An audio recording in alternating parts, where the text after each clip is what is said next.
Madam আমার বাচ্চা Saint জুডসে পড়ে, আপনাকে আগে থেকে বলে রাখি, ক্লাস 9-এ উঠবে।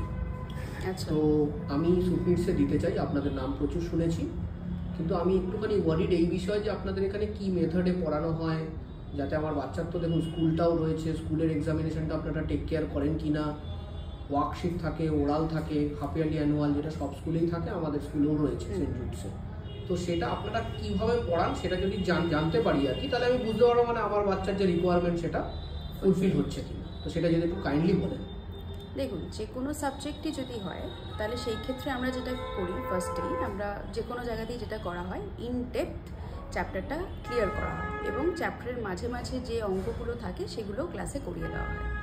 এবার তাদেরকে কিছু হোমওয়ার্ক দিয়ে দেওয়া হয়, ঠিক আছে, কিছু সামস হয়ে গেল, কেমিস্ট্রি ধরুন সামস হয়ে গেল, কিছু ফিজিক্সের কিছু অঙ্ক দিয়ে দেওয়া হলো, রিয়াকশনস তারা পড়ে আসছে কিনা সেটা অ্যাসেস করার জন্য আমরা পরের দিন ক্লাসে ওয়ার্কশিটস করাই।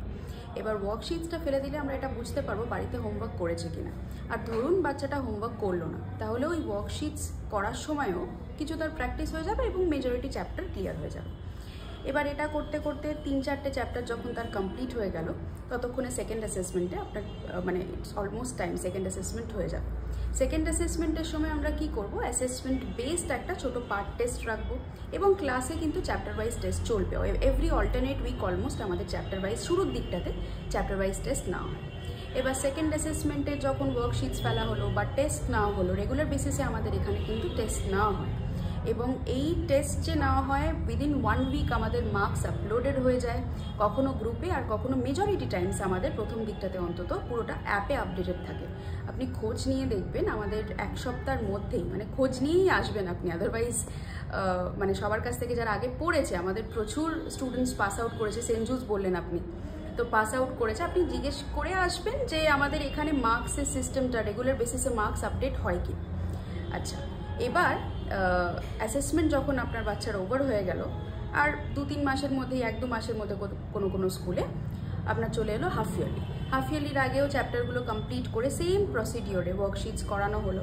এইবার ধরুন হাফ ইয়ারলির আগে সে কোনো চ্যাপ্টারে একটু পিছিয়ে পড়ছে, সেই ক্ষেত্রে কি করানো হয়, ওয়ার্কশপস দেওয়া হয় এবং সেই ওয়ার্কশপসের ডিউরেশন আমাদের হয়ে যায় অ্যাপ্রক্সিমেটলি 4 থেকে 6 আওয়ার্স।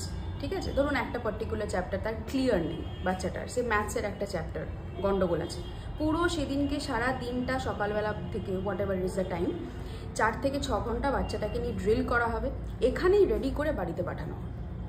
এবার হাফ ইয়ারলির এক্সামের পর আবার সেম প্রসিডিওর চলবে, worksheets, regular classes, revision test, class test এবং পার্ট টেস্ট। এবার সেকেন্ড অ্যাসেসমেন্টের আগে আমাদের যে পার্ট টেস্ট নেওয়া হয় সেটার এক্সামিনেশনও আপনারা দেখতে পারবেন, marks has been regularly uploaded. আর তারপরে হচ্ছে গিয়ে অ্যানুয়াল অবধি এত টেস্ট আমাদের নেওয়া হয়, পার্ট টেস্ট বলুন বা ফুল মক বলুন, যে বাচ্চা আলটিমেটলি আপনার রেডি হয়েই যাবে। আচ্ছা, থ্যাংক ইউ।